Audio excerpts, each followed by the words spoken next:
गुरु जी के चरणों में शत शत प्रणाम। जितनी भी बहुत प्यारी प्यारी संगत जुड़ी है, सबको बहुत बहुत नमस्कार।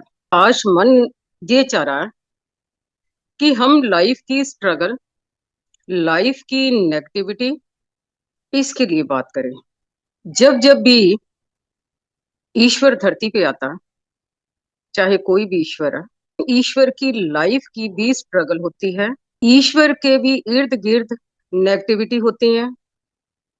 इसी तरह हमारा अपना घर का दरबार, हमारी अपनी फैमिली, एक ईश्वर की फैमिली, जो सारा वर्ल्ड जुड़ा होता, सारी दुनिया, स्वर्ग पाताल धरती सब जुड़े होते हैं। एक दुनिया होती हमारी फैमिली, वो भी एक दरबार की तरह है। हम देखें तो गुरु जी जब धरती पे आई, उनकी लाइफ में भी आस पास इर्द गिर्द नेगेटिविटी थी, पर लाइफ जो है ना, वो एक कॉम्प्रोमाइज से चलती है। गुरु जी महाराज ने भी कॉम्प्रोमाइज करा। उनकी लाइफ की भी स्ट्रगल थी और आज भी है। उन्होंने बचपन से, जब से जन्म धरती पे लिया, उनकी लाइफ की स्ट्रगल साथ ही साथ चलती रही और नेगेटिविटी भी स्टेप बाय स्टेप वो भी चलती रही। इसी तरह हमारी लाइफ जो है, वो भी, हमारी लाइफ में भी नेगेटिविटी साथ ही साथ चलती है और हमारी अपनी लाइफ की स्ट्रगल भी साथ ही साथ चलती है। इस स्ट्रगल को, इस नेगेटिविटी को, यही मन करता सबका, ये कैसे कंट्रोल हो, कैसे दूर हो। जब हम उस ईश्वर के साथ जुड़ जाते हैं, जब हम उनकी शरण में आ जाते हैं, हमें कैसे पता चलता कि हमें गुरुजी ने अपनी शरण में ले लिया? हमें कैसे मालूम पड़ता? वो तभी मालूम पड़ता जब हमारी लाइफ की धीरे धीरे नेगेटिविटी दूर होती है, हमारा मन शांत हो जाता है, हमें सब कुछ आस पास अच्छा लगने लग जाता है और हमारा वाणी पे कंट्रोल हो जाता है। तो ऐसा लगता कि उस ईश्वर ने हमें शरण में ले लिया और इस टाइम उसकी कृपा बरस रही है। ये देखो, गुरु जी के लाइफ में कितना स्ट्रगल था। हर कोई प्रैक्टिकल जानना चाहता, ऐसे कोई दुनिया नहीं जुड़ जाती। हर आदमी, जब तक उसको कुछ नहीं मिलता, ईश्वर नहीं देता, तब तक उसकी तसल्ली ही नहीं होती। पर हमारे तो गुरु जी ऐसे हैं, ईश्वर तो धरती पे बहुत है, पर हमारे भगवान ऐसे हैं, प्रैक्टिकल है। वो ऐसे प्रैक्टिकल है कि 1 घंटा, आधा घंटा, 20 मिनट, 10 मिनट तो बहुत दूर की बातें हैं। वो 1 सेकंड में प्रैक्टिकल कल्याण कर देते हैं। ऐसा ईश्वर हमने आज तक धरती पे नहीं देखा। ये बातें उस टाइम थी जब गुरु जी महाराज ने दिल्ली की धरती पे कदम रखा, एक छोटा सा दरबार को लेके चले और हम भी उनके पास ही बैठे होते थे और देखते थे ये 1 सेकंड में कैसे कर देते। ये एक क्या इनकी लीला है, और पता ही नहीं लगने देते। हर आदमी आता है, 99% दुखी होते हैं और 1 सेकंड में आके वो अपनी प्रॉब्लम बताते हैं। प्रॉब्लम भी उस टाइम बताने की जरूरत नहीं थी, गुरुजी अंतर्जामी थे, पर हमें नहीं पता था कि वो अंतर्जामी है। आज भी जब तक हम उस मालिक को पूरी अपनी कहानी ना बता दे, तो हमें भी चैन नहीं होता। हम अपनी कहानी बताते हैं तो उस वक्त भी ऐसे ही जो संगत आती थी, जो लोग आते थे, वो अपने गाथा गाते थे कि मेरे को ये प्रॉब्लम है, मेरे को ये प्रॉब्लम है। पर गुरुजी ऐसे दयालु ईश्वर, 3 लोकों के मालिक, 1 सेकंड नहीं लगाते थे उस प्रॉब्लम को हल करने में। हवा की तरह, यूं चुटकी की तरह वो यूं दूर कर देते थे। चाहे वो प्रॉब्लम फाइनेंस की हो, चाहे वो प्रॉब्लम हेल्थ की हो, और चाहे वो प्रॉब्लम फैमिली की हो। ऐसा नहीं है कि गुरुजी महाराज, हम सोचते हैं कि वो हर बंदे की प्रॉब्लम दूर कर देते हैं।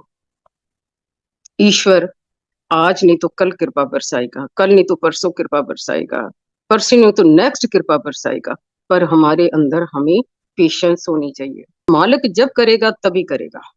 तो ऐसे जब हम गुरु जी के पास बैठते थे, तो बहुत कुछ देखने को मिला, सीखने को मिला। तो कैसे वो अपनी कृपा बरसा देते थे। एक गुरु जी का जी था, वो त्रिकालदर्शी थे, उनको सब कुछ पता होता था। हम कंफ्यूज होते थे।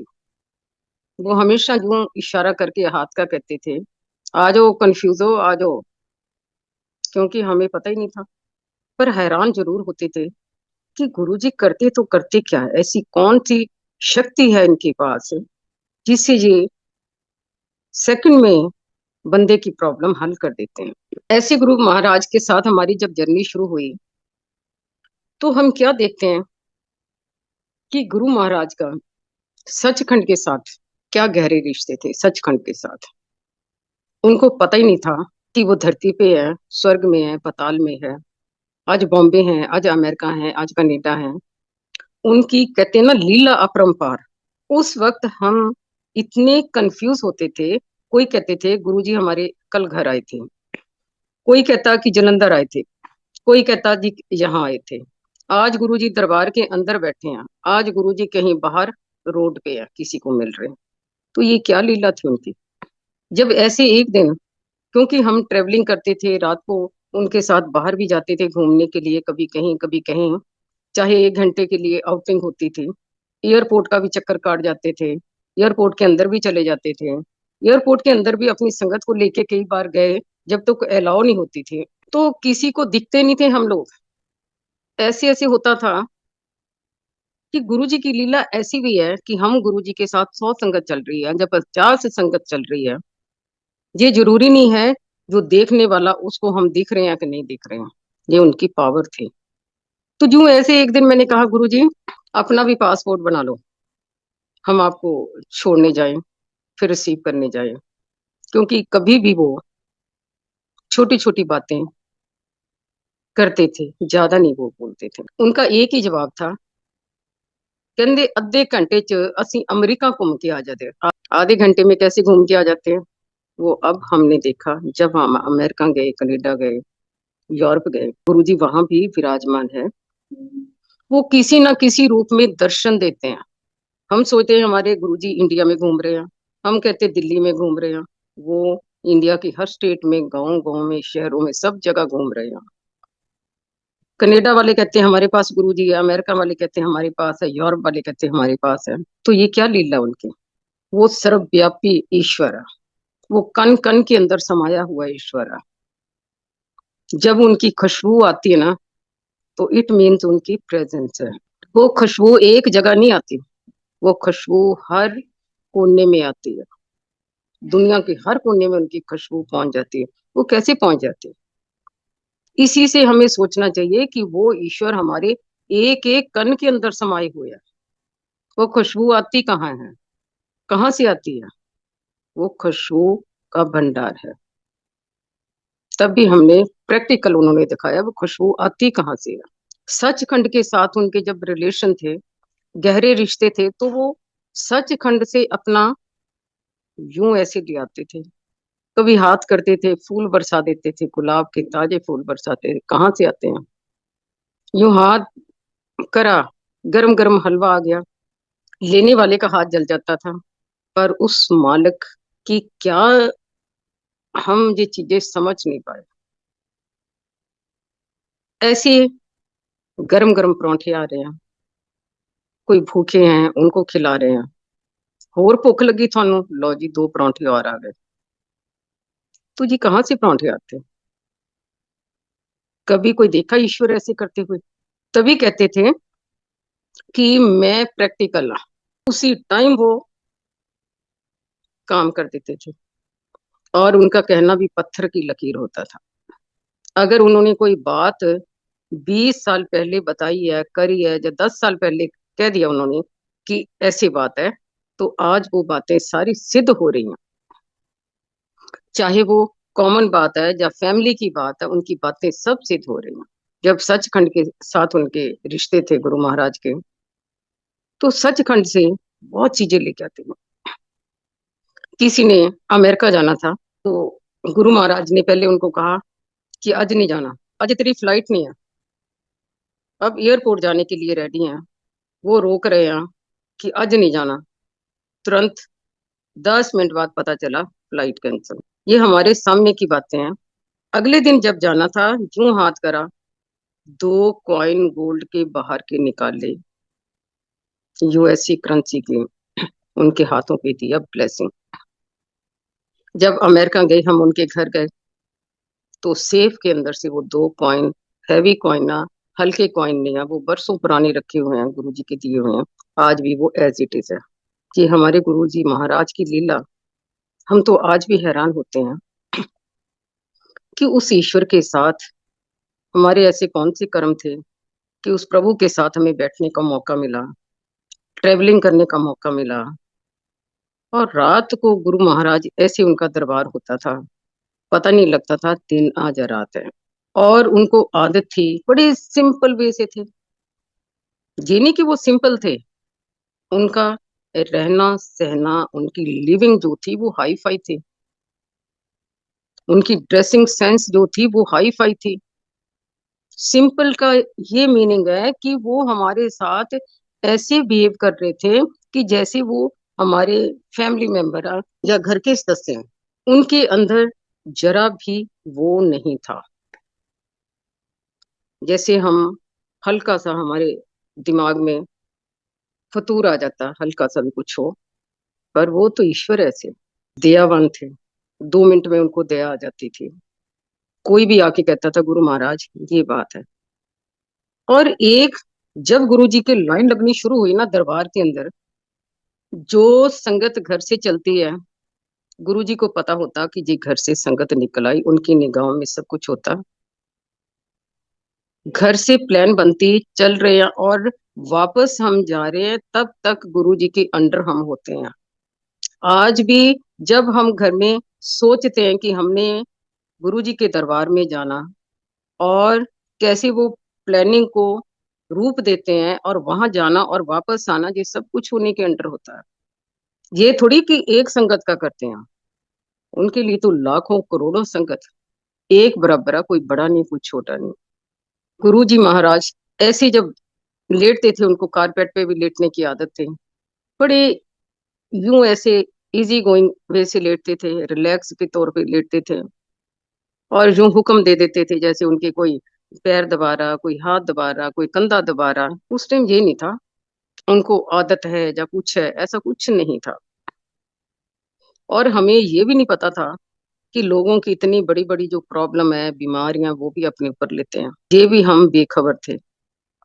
क्योंकि उनकी बॉडी एक होती थी, उनको प्रेस करते थे, उनको दबाते थे, ऐसे तो रिलैक्स फील करते थे। और जैसे उनको दबाते थे, या पैर दबा रहे हैं या हाथ दबा रहे हैं, तो साथ साथ हमारी भी बॉडी की स्क्रीनिंग चल रही होती है। हम तो ऐसे भूले बैठे थे, हमें पता ही नहीं था कि जो हम सोचते हैं वो उन तक पहुंच रहा। वो भी प्रैक्टिकल उन्होंने उस टाइम सारी बातें कर दी थी। एग्जाम्पल, मैंने दरबार में कोई बात सोची है, वो तुरंत उन तक पहुंच जाती थी, और हम बेखबर होते थे। मैंने घर में कोई बात सोची है, या मेरी कोई घर के अंदर एक्टिविटी है, जहाँ ऑन द वे मैंने कुछ कहा, उनके दरबार तक आते घंटा 1.5 घंटे का रास्ता, आते आते जो मैं सोच रही हूँ जाते उन्होंने इनडायरेक्ट वे से वो बता देते थे। तभी हमें पता चलता कि ये गुरु जी को हमारी बातें कैसे पता चलती है। गुरु जी के दरबार में जो भी संगत आती थी उस वक्त, यूं ऐसी तिरछी निगाहें मारते थे। क्या उनका देखने का नजरिया होता था, वो उनको पिछले जन्मों की, इस जन्म और अगले जन्मों की हिस्ट्री उनके सामने यूं स्क्रीनिंग हो जाती थी। और बंदा क्या घर से सोचता हुआ आ रहा, किस लिए आ रहा, वो सब उनको खबर होती थी। ऐसे वो ईश्वर थे। उनकी टेलीपैथी भी बहुत स्ट्रांग थी। टेलीपैथी आज भी उनकी स्ट्रांग है। तभी तो भक्तों के सारे काम कर रहे हैं, सबकी बातें सुन रहे हैं। उस वक्त तो जो संगत आनी शुरू हुई थी, जो 4-4 साल भी आता था बंदा, या 5-5 साल भी आता था, ये नहीं था कि वो हर बंदे से बात करते थे। ये कि जो दरबार के अंदर आते थे, इट मीन्स वो सारे ब्लेस हो गए। अगर किसी से बात नहीं भी हो पाई, हो सकता वो जरूरत से ज्यादा ब्लेस हुआ हो। उस दरबार के अंदर ऐसे ऐसे कृष्ण हुए हैं जिसका कोई वर्णन ही नहीं है।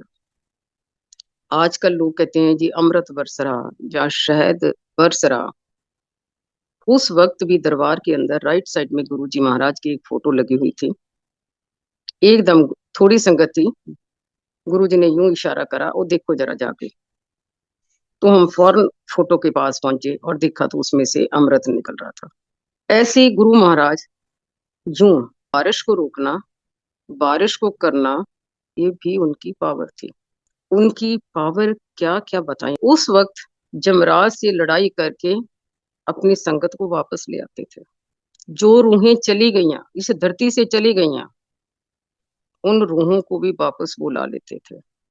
ऐसा कभी भी कोई ईश्वर नहीं कर सकता। तभी तो उस वक्त हम बहुत हैरान होते थे। उस मालिक का हमने बहुत आनंद लिया, आज भी ले रहे हैं।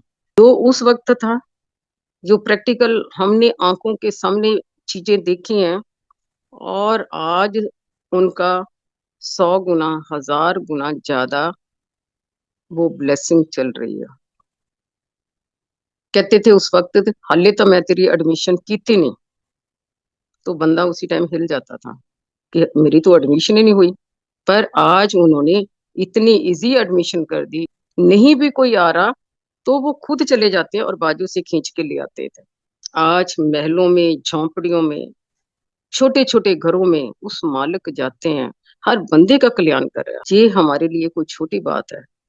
हमें, हमारे परिवार पे, हमारी फैमिली पे गुरु महाराज की बहुत मेहर है। उस वक्त भी गुरु जी ने फैमिली में एक एक बंदे को ब्लेस करा।